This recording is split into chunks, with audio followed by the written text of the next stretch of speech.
Neil, welcome to the Migrant Mentor. Thanks for having me, Suraj. Dad's an apology today, but he would have loved to be here. He's known you for years. Speaking of knowing you for years, I've known you for about 9 years.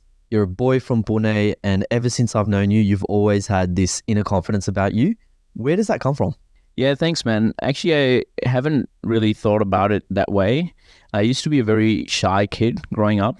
I used to barely talk to any guests that would have come to my house or anything like that. But I think like when I moved to Australia, I was pretty clear in my head that if I move here, I'm going to do something different with my life. And everything I've done ever since, so I moved here in 2016, and everything I've done ever since, it's actually been with that lens in mind that I'm going to do something for myself, something different. And where did you get that from? Because I know growing up, your dad's in the army. He's the head of farming for the Indian Army. Yeah. You know, we both have a similar mentality, right? We love the Navy SEAL mentality of mental strength and resilience and grit. Growing up with an army dad, what was that like? What was that relationship like growing up with someone that's so strict in that sense? Yeah, actually for a long period of time, like until I was 18, I used to like really respect my dad. I still do, but like I was almost like fearful of him in a way because, you know, he was this director guy, a colonel in the army. He used to, even if I went to his office, I would see how other people would treat him. And it was almost like the Godfather movie. I'll tell you a small story. So I went to his office one time, just visiting randomly, and I literally saw a line of people that were waiting just to like meet him and shake his hands. And I was like, holy shit, this is my dad. And I never saw him from that lens. But at the same time, you know, he was he was very involved in his own work. He was very passionate about what he was doing, and he tried to do a really good job. And, you know, most of sort of my raising actually was coming through my mum and my grandma. So they were the two people that were actually in charge of kind of raising me up. So I feel like that inner confidence was something that my mum instilled in me at a very young age, because they really encouraged me to do all different kinds of activities. So like, you know, from a very early age, I was into music, I was playing keyboards, then I joined karate, then I joined like tabla, the Indian drums, percussion, all that kind of stuff. And then I picked up the guitar. And then, you know, I was always kind of a showman, but a very shy person at the same time. So it was doing all these different things and tying it together was something that I really got from my mum and my grandma. And I think that confidence of you can do anything and learning new skills was something that I developed at a very early age. Do you think dad being in the army affected you in a negative way? And what I mean by that is obviously, you know, my dad, he's head of the temple. He started Thai organization for startups in Australia. He's a lecturer now, so there's a lot of external respect that people have for him, and everyone always says your dad's an amazing guy, and I feel like I have to live up to that expectation. What was that like for you? It was actually very similar in a way because, you know, obviously he's so well respected nationally in India. He's this massive connections, you know, like, there's thousands of people that know him. He can just make a phone call anywhere in the country and make anything happen.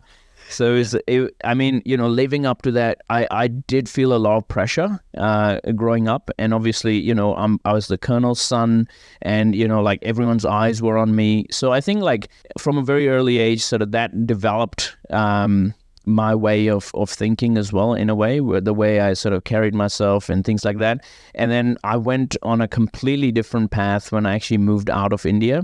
And that was a path of rebellion as a teenager, playing in a rock band and like, you know, like not listening to anyone, anti-authority, all that kind of stuff. So it was a complete opposite thing.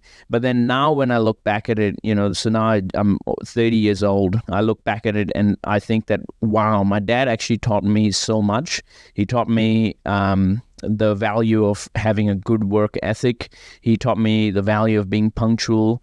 And most importantly, the biggest lesson I learned from him is how to be good and kind to other people and always help them out, help people in need and things like that. So, you know, I carry those lessons with me on a daily basis. Yeah, that's awesome. So I guess he was kind of like your first mentor, if you like. Right? He was That you absolutely. sometimes clashed with because he's your dad and he told you to clean your room. Yes, absolutely. I mean, yeah, I mean, for the first 13 or 14 years, I used to like really, even going to his office, like the way it was all set up, the desk, and, it's like this, like a visual would be like a, Oval Office in the White House for the president. It's like a miniature version of that, but like with all these like trophies, medals, and like files. It was quite intimidating for a young kid to just even go there, and and I barely even spoke, if in those scenarios. So it was a lot of fun. Came with a lot of privileges. Was very lucky, very humbled to grow up with so many privileges as well because of that.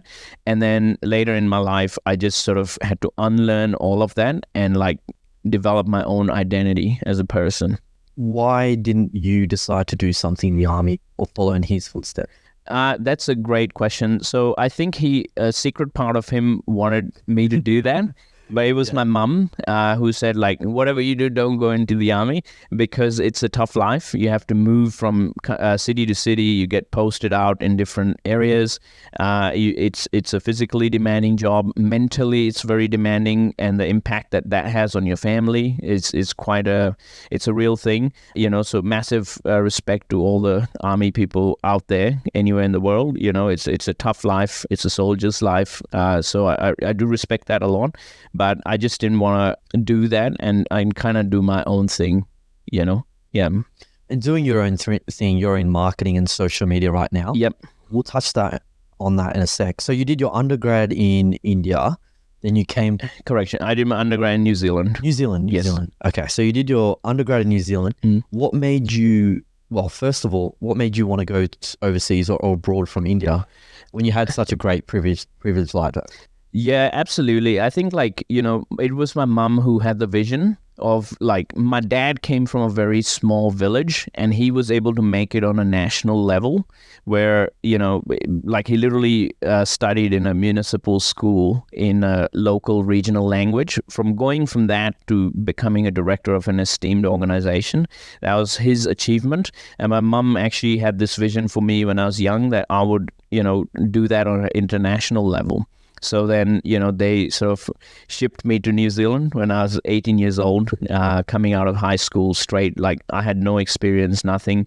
But my uncle, who then became my second mentor, was actually in New Zealand. And I was living with him for a couple of years, and he has a very successful IT business in New Zealand. And he was able to guide me through my undergrad in that time frame. Yeah, definitely. And obviously we met when we were doing Rapidly. Yeah.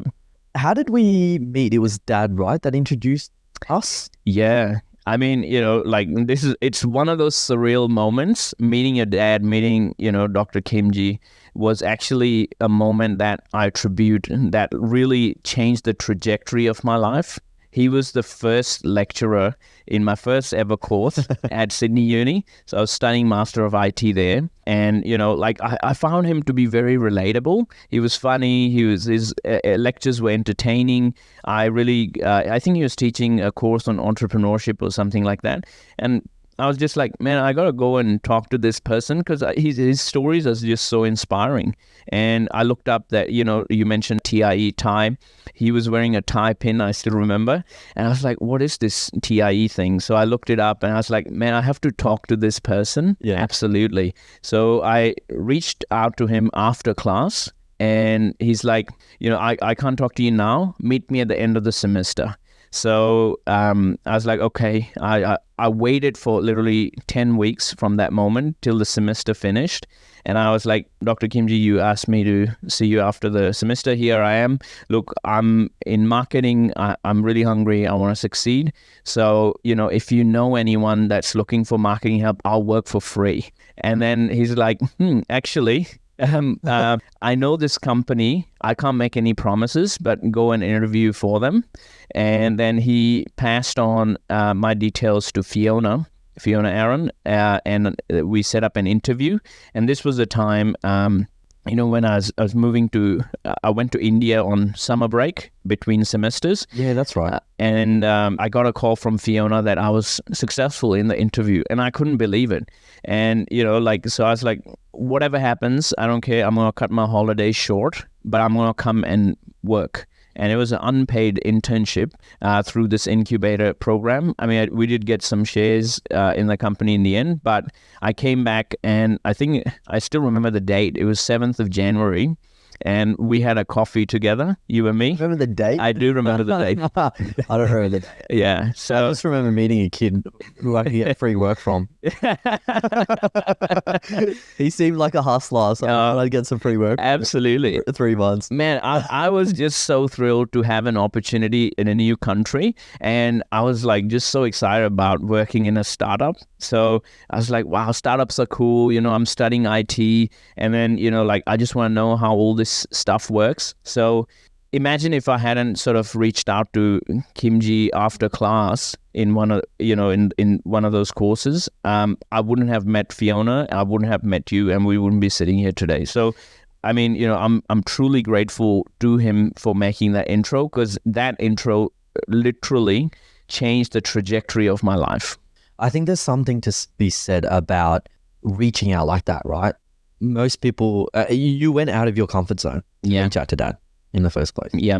How many people do you know that are actively seeking that help, seeking those opportunities? I think it's a personality trait. I don't know if it's if something happens or whatever happens, like, do you think it's a personality trait to be able to be that type of person? Yeah, I think it's a bit of a personality trait. It's a bit of luck. It's a bit of timing, cosmic timing, whatever you want to call it. Yeah, so I do encourage, people who move here to actually go out of their comfort zone, because it's not everything. Like meeting your dad was one of the things. One of the other things was I actually met Steve Wozniak as well, the co-founder of Apple. It was in a very weird way like that as well. So I went to one of his events, and even though the time had finished for me to ask questions, but I still kept persisting. So we had a bit of a chit chat, and I built a bit of a rapport. So I don't know, in those early days of me coming to Australia, I was just so clear that I just have to do it.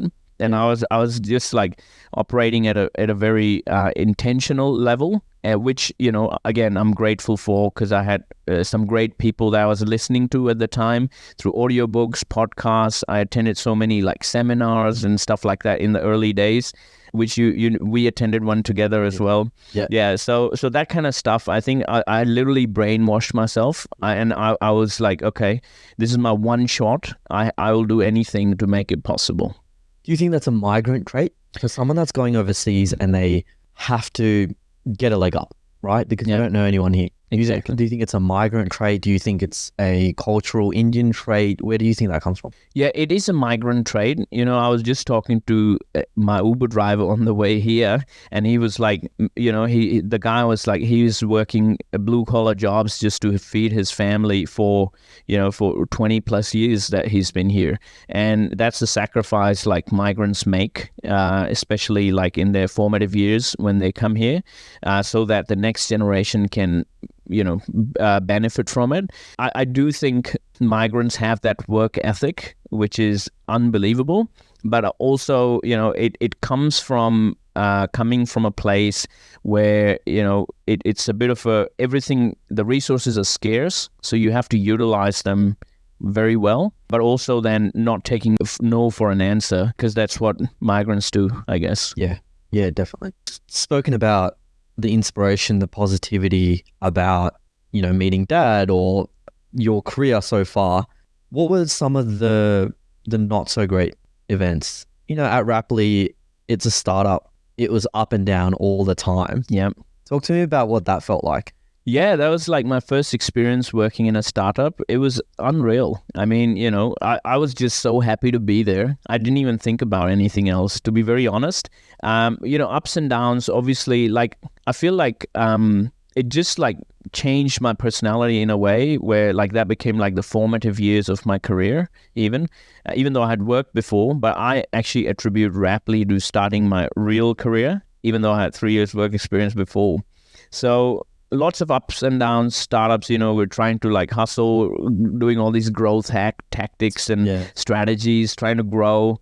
And then, I graduated, and then I actually managed to find another job after that, even though like Raply was kind enough to offer me a full-time role, but then I had to go out into the real outside world and figure out the world for myself. And obviously, to date, I'm still the best manager you had.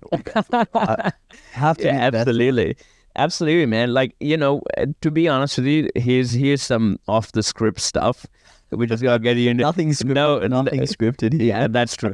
HR, HR people listening to this, they're gonna call you in on it. But I was HR. Yeah, you were everything, right? Yeah, I was everything back then. Yeah, it was so much fun. Like, that I don't think I've ever got that level of team camaraderie before.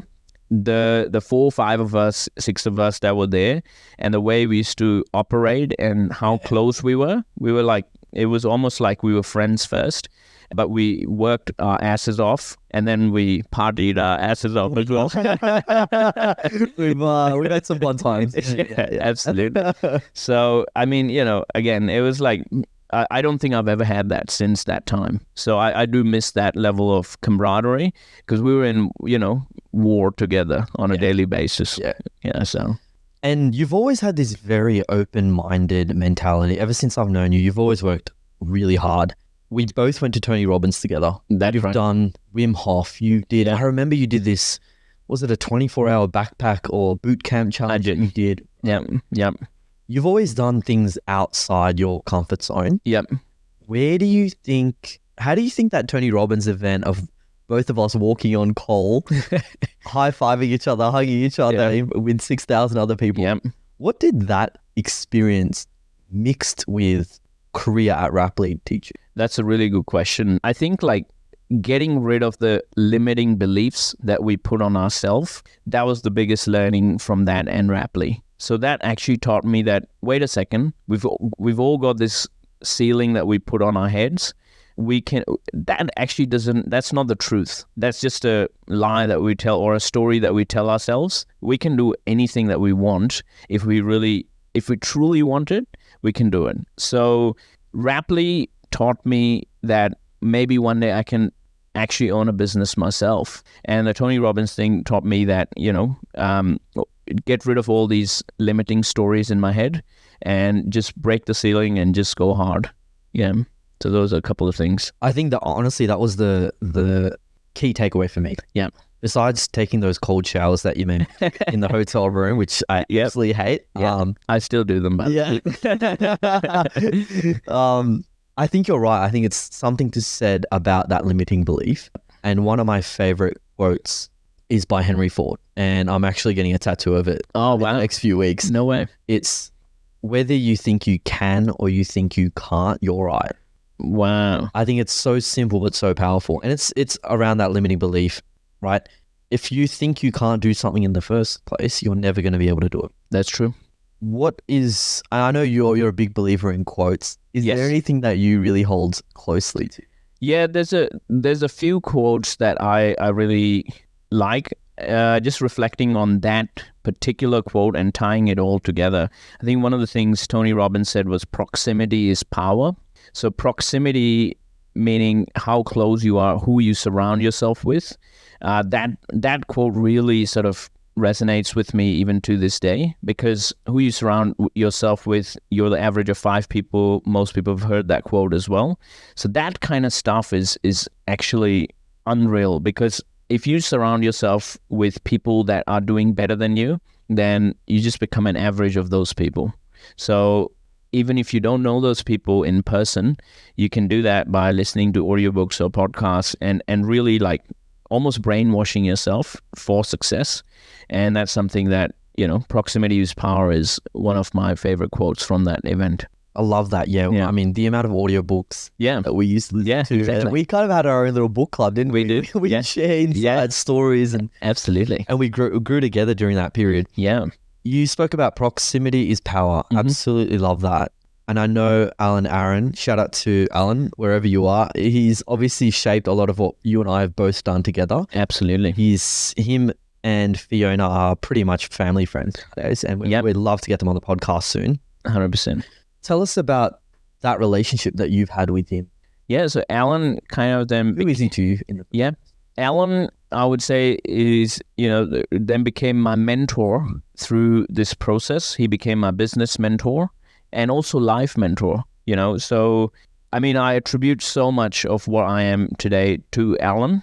Kimji was my first believer. He was the first guy that said, okay, wait, this kid's got something. Let me help him out. And then the second person who actually stepped up and decided to partner with me was Alan. So I met Alan as he was one of the investors in Rapley and also one of the board members. And, we just went out for a coffee. So it was through this Rough Diamonds Ideas Incubator program, where, is like a incubator program that he and Fiona had started. And Alan was kind of helping me out as a young intern to figure out what my life and work purpose was. But without making it so obvious, it was just, for Alan, it was just a coffee chat. Yeah. But that one chat, I remember we met near his place in the eastern suburbs, and that one chat, he made me write down what is the kind of work that I do, and he literally asked me to forward that email to 10 people and challenge me on why I shouldn't do that. And if I was able to defend myself through that process, then I had something tangible that I should focus on for the rest of my life. So that was growth marketing, digital marketing, marketing in general, that came out of that process. Because I was like, jack of all trades. I used to do a bit of everything. But that conversation really focused me onto that. And, so big shout out to Alan, who helped me through my formative years. And, we always stayed in touch, even after Rapley. We used to grab, a coffee or a lunch here and there when I went on and worked in a agency world. So it was actually amazing what those conversations, the impact they had on me. I think also it's lucky because you and I both found our life purpose very early on, right? And it sounds like through that journey with knowing Alan, you knew kind of a blueprint of where you wanted to go. Yeah, I always knew that I wanted to do something different. But I think Alan and those meetings really helped me formulate that into something more tangible. So he knew I had all this raw energy. He literally helped me convert that into some real specific skills that I could, be paid for and was good at, and almost like an ikigai model. So that was very cool. Well, obviously for me, you'll always do things for all this. Oh, I got your back. Yeah, always. I know you do. That's why we're such good friends. Talk to me about after Rapley. You finished up Rapley, and I know you had a lot of ups and downs. You worked full time, and then COVID happened. Tell us about that journey. You also got injured during COVID, and I know it was a pretty bad injury. Yeah. How did you get through that bad period? What was that bad period for everyone that's listening? Because I'm sure there's other people that have gone through something similar. Yeah, so I think one of the darkest periods in my life was that period. So what happened was I got offered a job in an agency. I worked there for about 18 months to 2 years, and I was going through my, experience.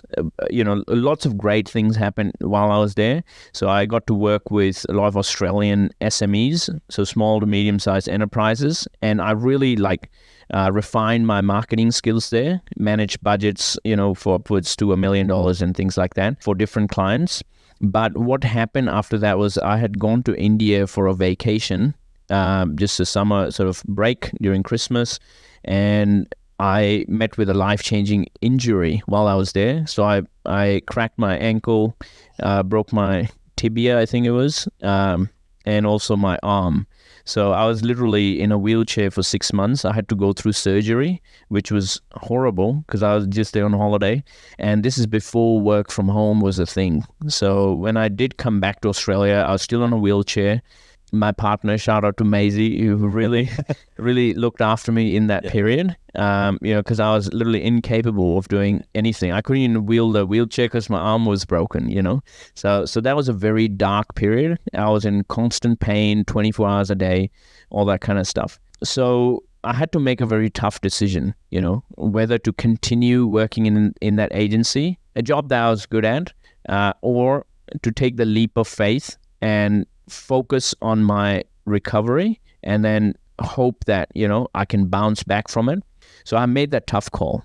And even though I made that tough call, what happened was the pandemic hit the next day of my last day of work at that place. So I don't know why I'm remembering the dates, but I think it's the bulletproof. The dates. The bulletproof coffee. Yeah. So 13th March was the day I resigned from that company. Like that was like my last day after the notice period. The following Monday was when the lockdown started. So the job market was completely wiped out, and I had taken time off to recover, but I knew that I had to get back into the job game before I lose any of the other stuff. So I was, there I was. By that time, I think I had moved from a wheelchair to crutches, but I was still in a lot of pain. I had to teach myself how to walk again. The doctor had said I would never be able to walk the same way again, which was very discouraging. And, but I was like, nah, I'm going to prove him wrong. I don't know. I had that belief in myself. So yeah, long story short, after that, what happened was I came out strong of that experience. I kept going, kept persevering, but then it led to nothing. My savings were drying up from the job. I was literally even struggling to pay rent. So you quit the job. Yep. And then what were you doing in that period where you didn't have enough one? I couldn't do anything. I was literally applying for 50 jobs a day, but the job market had closed because the pandemic had just hit. So you didn't have a job at that? And I was literally trying to survive. Maisie, my partner, she had just joined a new role as well. So, we were trying to get by with whatever we could. And we'd even considered applying for a hardship benefit that the government was giving to rental sort of tenants at the time who couldn't afford to pay their rent. So it had gotten that bad. So I didn't even want to, I know if I reached out to people, of course they would help, but I didn't want... I was too proud to accept that help. I was like, no, I'm going to change this. So, it's not going to be permanent. So what I did was I took some time off. I really sort of recalculated. I was like, okay, let's change the strategy. Let's not try to worry about jobs. And then that's when I started thinking as an entrepreneur of some creative solutions and landed my first client. Didn't you... When the doctor said, I'm giggling to myself because when the doctor said you probably won't walk properly again, didn't you run a half marathon or a 50K marathon afterwards? Yeah, so I made it a point to run a half marathon every year just to prove him wrong. So this is like my third or fourth one. I just did one last month actually. So I just ran 21 Ks just to prove him wrong. Yeah. I don't know. It's just one of those things. Yeah. So, I mean, again, it's just a mental thing, right? You don't want to take, even if I know he's a medical specialist and all that, but most of it is mental. If you accept that it's not going to work for you, it's not going to work for you. If you believe that, no, I'm going to be fine, you just push through it, you'll be fine. And I think that, again, comes to that limiting belief. Yeah. Yeah. If someone says you can't do something, I think you and I both have that mentality. Absolutely. 100%. When someone says you can't do something, you have to do it. Underdog story in your own head. Like, nah, I gotta win here, right? Absolutely. So yeah, I mean, since then, he said I couldn't walk, but I've done 3 or 4 half marathons. And I trained boxing for 2 years and I do jiu-jitsu now. So, F you to the doctor. Is that, sorry for all the aunties and uncles that are listening to this as well. So I guess during that hard time when you didn't have money, was there ever a thought in your head that I need to go back to India and be in that comfort zone again? Yeah, actually my parents, my relatives had encouraged me to come back. They didn't even want me to come back to Australia. But, through that time, I was very determined for whatever reason. I think it was because I was listening to all these books and podcasts and stuff like that. So I was like, no, I'm going to make it here. I came on a wheelchair and I had a translation exam, which would give me some points towards my permanent residency in Australia. Yes. So I literally gave that exam in a wheelchair. Wow. They let me go first, which was kind of nice. So I didn't have to wait in queue. Wheelchair privileges. Exactly.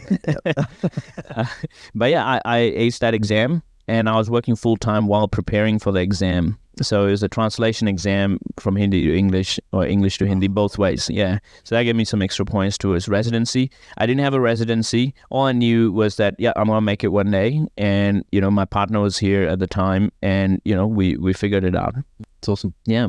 You've started your own company now. Yes. You've got 2 or 3 companies now, like all of us, trying multiple things. Entrepreneurs, right? yes.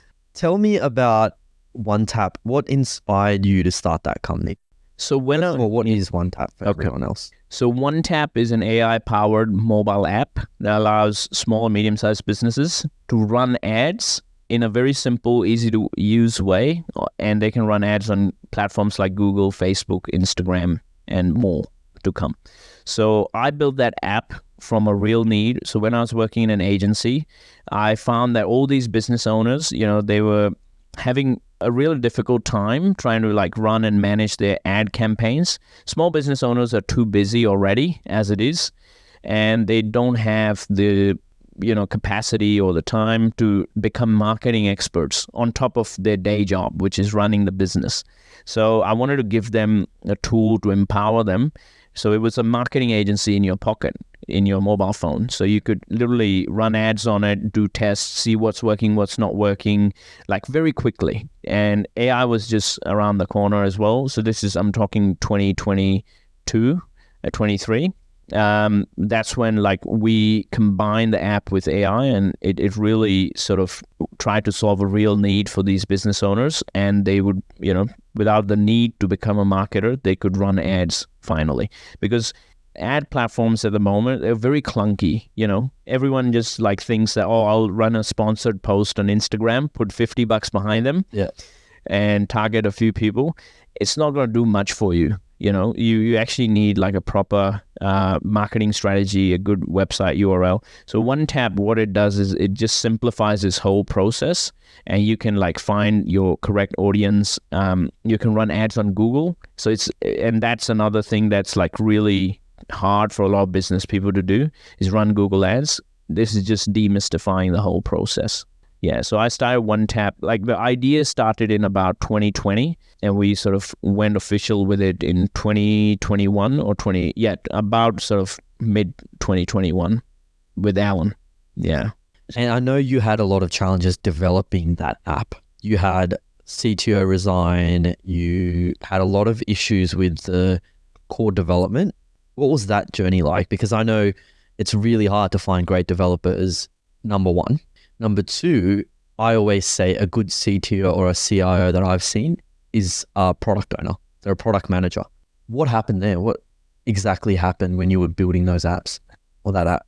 Yeah, so it was quite a difficult journey. It was my first time actually recruiting people. Yeah. So I didn't know what to look for. So anyone that was interested, I would just hire them straight away because I didn't know anything better. We would go through the interview processes, and I would look at the CV. I was like, wow, this guy's so high level. He's gonna be great.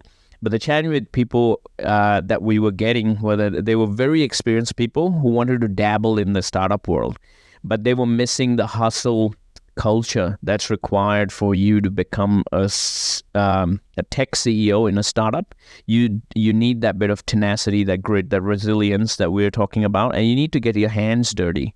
So every CTO, we've had a couple, 2 or 3 maybe, and every CTO taught me a lesson of what not to do when I hired the next CTO.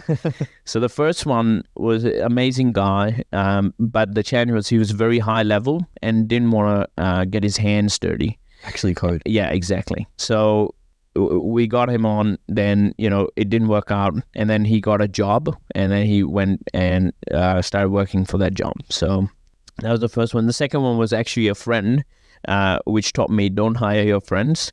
Because again, you can't have that level of candid relationships, especially like he was a friend but not a close friend, but like at the same time it was like a bit awkward when I used to give him feedback on his working style again. So first lesson was, don't hire people that are like really senior, because they probably are not that motivated because they've achieved whatever they needed to achieve in their lives. So unless you're in a big scale up, if you want people to then manage those other people, but in an early stage startup, no. Then the second one taught me, don't hire your friends. And the third one, now we're very lucky. We got this amazing guy, JB. Shout out to JB. He's a Sydney-based developer. He's a great developer, and he's also a great person.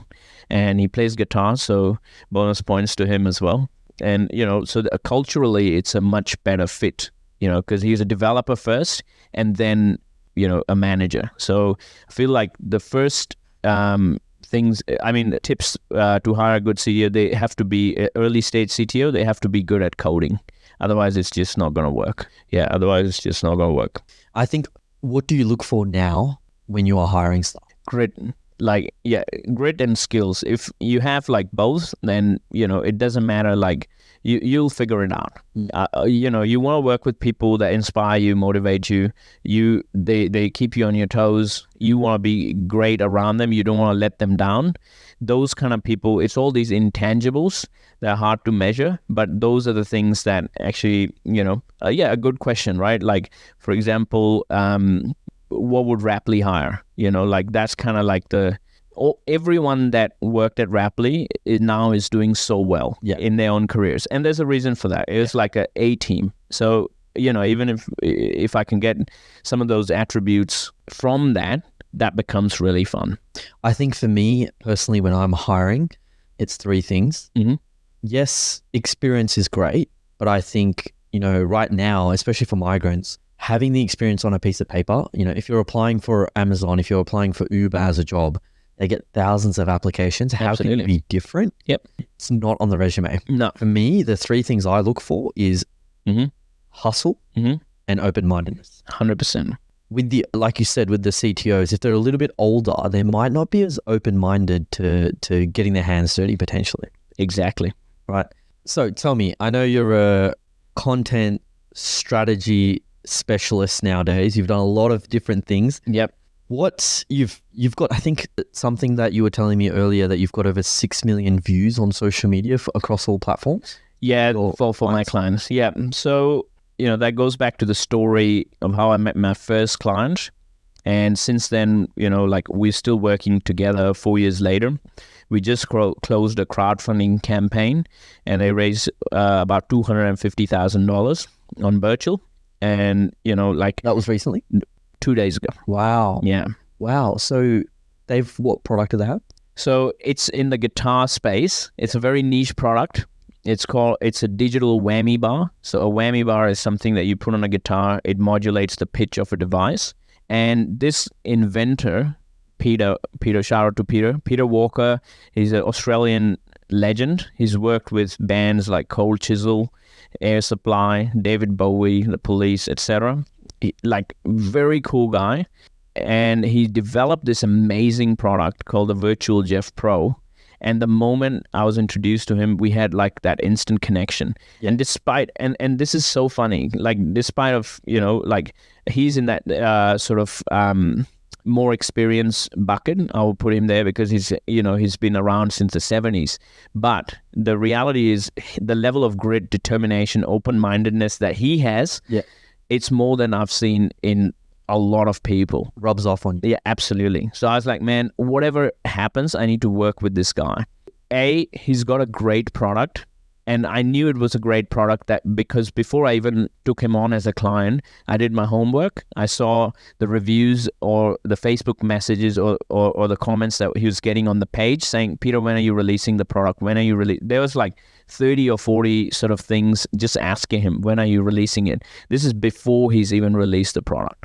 And just because he announced it in one of the music conventions, and people took notice of it, he even won like Best in Show for showing the prototype and Australia Good Design Award. So that was really amazing to see that he had this amazing product, no competitors, blue ocean strategy. Even now, like there's barely any competitors 4 years later because it's just such a unique niche device. So I knew I could jump in and add value. So coming back to your original question, 6 million views, how that happened was by combining two elements that were very unrelated. So if you think about why ideas catch on, or if you think about why things go viral, you'll understand that it's usually the unexpected stuff. So if you look at, Charlie Bit My Finger or any original like OG viral videos, the reason that they're viral is because it's combining elements of surprise with two different domains, if that makes sense. So dive a little bit deep into that. Okay. So I'll give you the example of these guys directly, right? So it's a guitar product. I had this idea. I saw this amazing YouTuber that was reviewing guitar effects, but on harp. So she's a harp player based in Long Island, New York, and she was doing like guitar effects, but on harp, and that was a very unique concept. So she had gained a bit of a cult following. I was like, why don't we send her one of our units? Right. Harp player, guitar effect, uncanny crossover, viral idea. So it's influencing marketing for a very different demographic. Yeah. So it's because she's a harp player and we had a guitar effect, and that made it interesting, that crossover. So most ideas that catch on have two characteristics. One, it has to have an interesting crossover. You look at like Mr. Beast, he was recently in Sydney, and the reason why he's so famous because he has all these interesting crossovers. Like he's giving away cars, which is like a surprising element that brings people joy. And the second part, it's shareable. How shareable can that be? Like, for example, you want to share ideas with your friends because you want to be at the forefront of being like, hey, look, I found it first kind of thing. So those are the two elements that you'll find in like 80 to 90% of viral videos. That's why they catch on so fast. They're shareable and there's an uncanny crossover. And that's what we were able to achieve. And that video got us, 6 million views. 6 million views, and that's what helped you raise was it 250,000? Yeah, and that it got, picked up by news media, it got picked up by the actual old school harp conventions. They even invited us to America. We actually went to America to attend a harp convention. Yep. It's one of the most interesting demographic that you got like, 8-year-old grandmas quietly like wheeling their harps on a little trolley. It was the best thing. Wow, that's awesome. I think you touched on something that you said there was an instant connection with Peter. With Peter. I think there's something about that because again, if you look at your friends, when there's an instant connection with friends. Yep. Right? Whether they're the right type. Same thing with mentors. It's mentors at first sight. Even with dating, if we look at dating, sometimes you just know, even through, these days people are using dating apps, online dating. You match with someone and the conversation flows. It's just really nice, banter, depth of conversation. Do you think that as you have grown older, you have less time for people you're not compatible with, or you've just got a better instinct of who you want to spend your energy? That's a really good question. I think about this a lot, and I have come to the conclusion that I don't want to spend time with people that, so I've developed a whole framework for this, right? So framework. Give us framework. Okay. People want to hear it. So it's a there's a very general framework. I usually put people in 4 buckets, right? So if you drew like a little table and, you see like usually the people that you want to hang out with are people that have the best interest of you at their hearts and whether they agree or disagree with you, right? Both are okay. So if someone has your best interest at heart and they agree with you, you want to have those people around. I call them nurturers. then if you have people like that don't agree with you but have the best interest at heart, they're keepers, because you want those people around. They challenge your viewpoints. People like Alan, your mentors, like Kimji, all these kind of people, you want them. They're not going to agree on everything you say, but they will challenge you to expand your viewpoint. Yeah. Then the third one is people that don't have the best interest of you at heart, and they agree, but they're still agreeing with what you're saying. You want to watch out for these people. I call them manipulators, because they're not showing their true intent. They just agree on the surface, but then they're just going to do whatever they want to do. And then the last bucket is people that don't agree with you, but also don't have the best intentions at heart for, they don't want you to succeed. Those are drainers. Those people you just want to stay away from completely. And then there's a fifth type, which is indifferent people who just simply don't care. Yeah. So that's fine. There's always going to be those. But if in a professional setting, usually there's like people will fall into one of these four buckets, and that's where you want to like really pay attention where they fall, and you want to keep the keepers and the nurturers around, and just get rid of the manipulators and the drainers. Reminds me of a friend. His name's Nikhil. We'll eventually get him on the podcast. So growing up with Nikhil, every idea that I had for a startup was, no, it won't work because of this, or this. So a little bit more conservative approach. Yeah. And growing up, I'm like, man, can you just agree with me? Like, stop going against me. Yeah. You know what? I wouldn't have achieved what I have without him. Absolutely. This podcast, I denied whether I should do this podcast. I said, podcast market is saturated, but we've got a great story to tell. He was just like, just do it. Just record your first one. Stop worrying. Stop doing this. You thought about doing this for 6 months, but now look at us, 5 episodes in, people are loving what we're doing, So again, there's those people that give you value in your lives. And at that time, you're like, why is he not agreeing? Why is he butting heads? Why can't he just be supportive and be there for me? But that new perspective of that little bit of negativity, or that devil's advocate, that's the keeper. Really helps you, right? It shapes the idea or the concept. Absolutely. That's a keeper. Nikhil is a keeper. Yeah. So you want to keep him around. Yeah, don't tell him that though. Don't tell him he's a keeper. He'll get a big head knowing Nikhil. I know we talked about this a little bit earlier, your ability to always try new things. The Tony Robbins, the Wim Hofs, the cold showers, which I still can't do. It's a very spiritual aspect of our persona. True. Both you and I. Tell us a little bit more about that. How has that shaped what you do on a daily basis? I know you meditate. Are you still doing that as well? Yeah, so absolutely. Like, I feel it's all about having a connection with yourself, with others. Doing different things allows me to have that connection, but also helps me have a beginner's mindset. I love to be humbled, keeps my ego in check. For example, I just recently started doing jiu-jitsu for 2 months. It's been only 2 months. I got like kids, that are like beating me up, kicking my ass. And I'm really happy and grateful that I put myself through that, because that teaches me who I am. So now it's jiu-jitsu. In the future, it's going to be something else. I always like to go through that beginner's mindset, but then tying that all together, I feel it's a way to connect with yourself, because that's where you know who you are, what you are.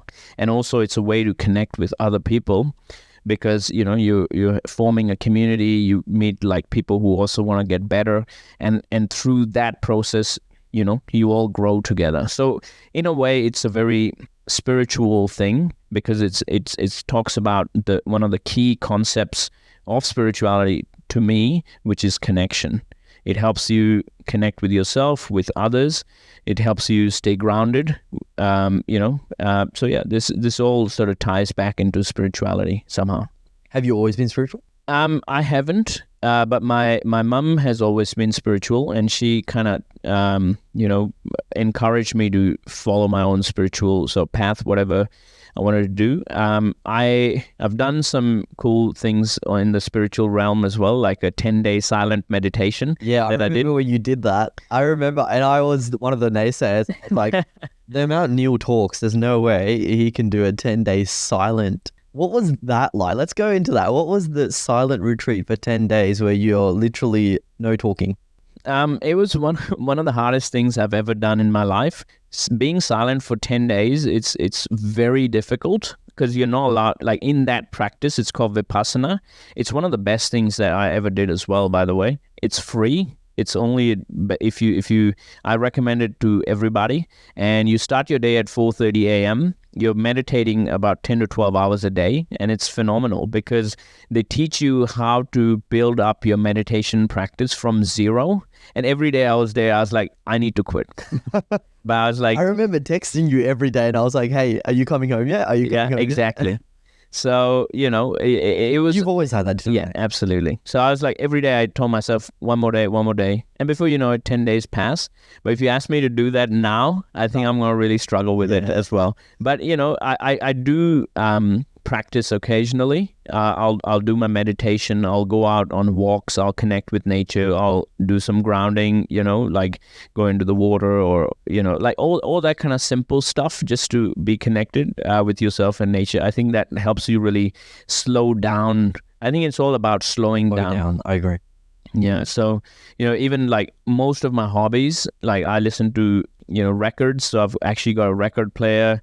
So it's not Spotify where you have instant access to music. If you want to find a song on the record, you literally have to place the needle at the right time. So again, it's all about slowing down, and that actually helps you enjoy life and have some moments that you can savor. What has growing up in India with your dad, coming to Australia, going through these career highs and lows, what are the 3 lessons, and the spiritual side of things, what are the 3 lessons that you've learned that you can share with others? Absolutely. So the first one obviously being don't limit yourself just because you've come from another country.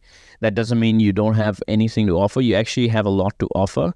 So go out of the comfort zone. Try to find people that are amazing. I was very lucky that I reached out to, Kimji, Alan, Peter, all these amazing people. It was because I put myself...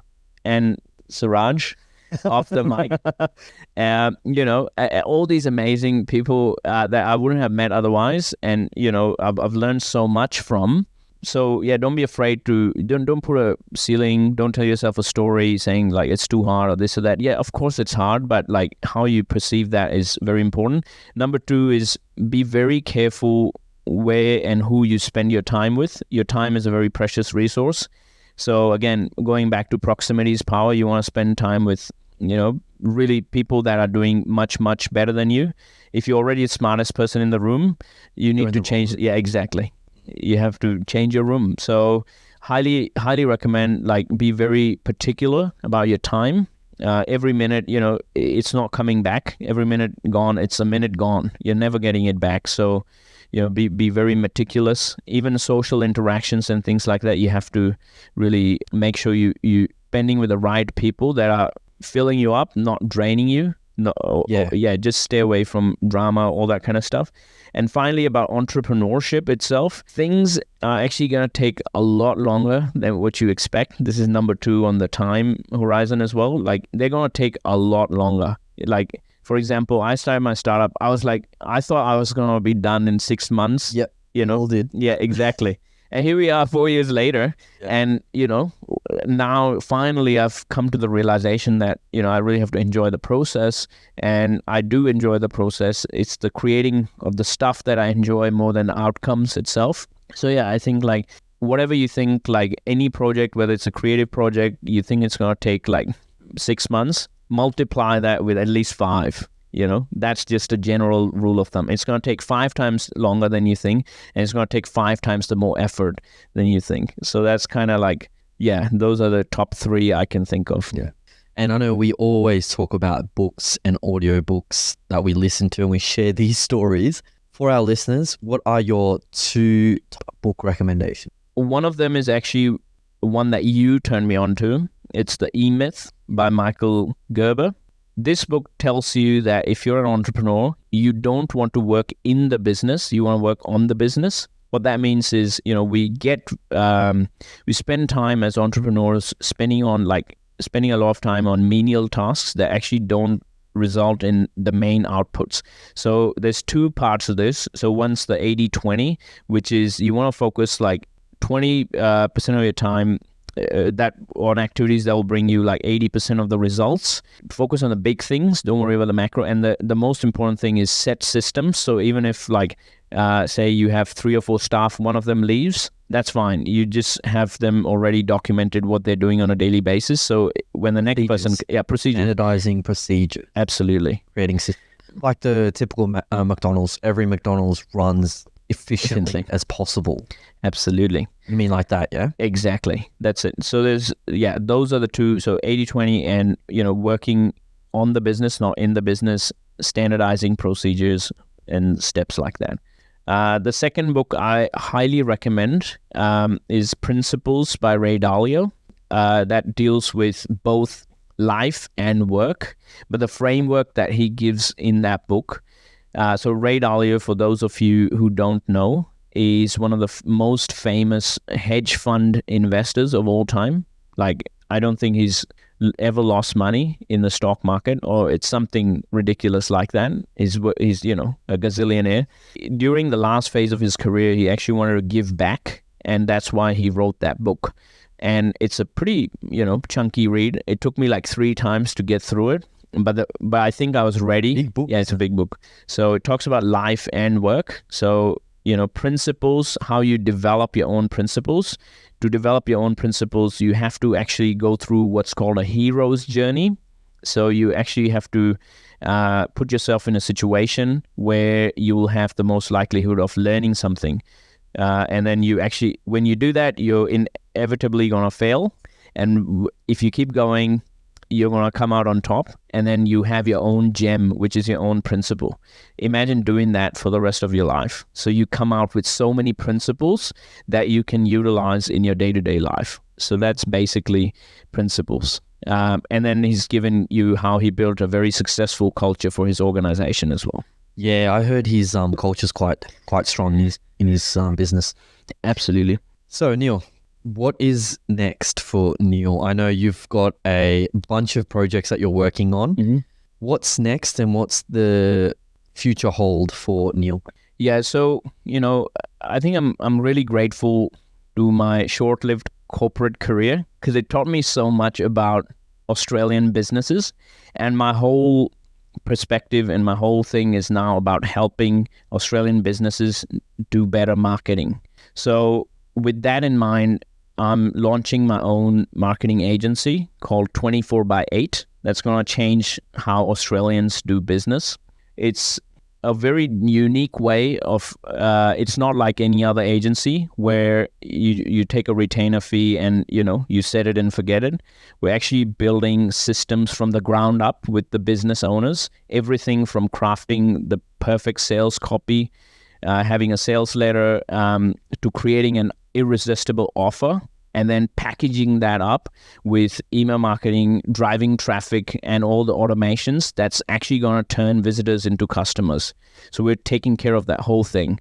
And I don't see many agencies doing that. So I found that to be a gap. There's over 5,000 agencies in Australia. Yeah, I was going to say it's quite a competitive market. And Absolutely. Based on what you're saying, a lot of these agencies do what you're saying. So what's different about what you're doing? Yeah, that's right. So, again, like with everything, there's always the 80-20.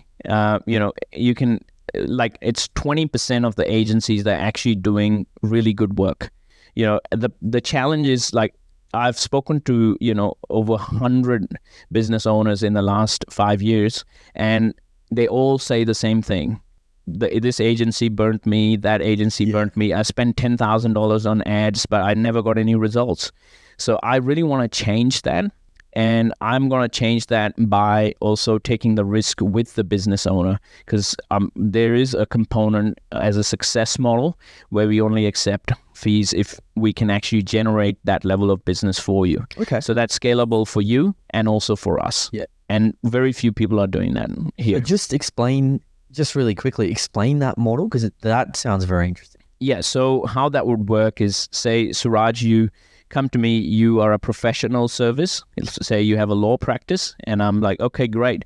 So I'm going to build your landing page. I'm going to create a great offer for that. I'm going to write all the copy. I'm going to run all the ads and the marketing. But every lead you get, you're going to pay me for that lead, a successful lead that you close. Right. Yeah. Right. Okay. That makes sense. So I'm not giving you upfront money, but you're making money when you generate something. Absolutely. Absolutely. So there's a return on investment. You're getting a clip of the return on investment. That's right. Well, Neil, good luck. I know you're a massive hustler, and so I know it's going to do great things. What was the agency called? 24/8. And also, I didn't even mean to plug that.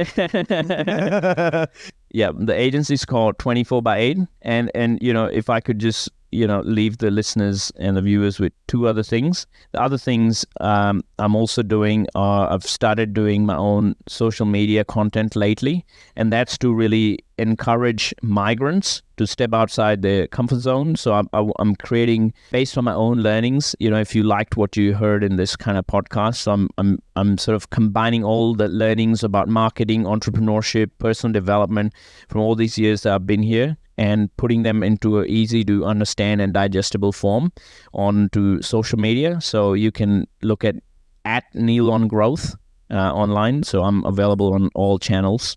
You can find me there.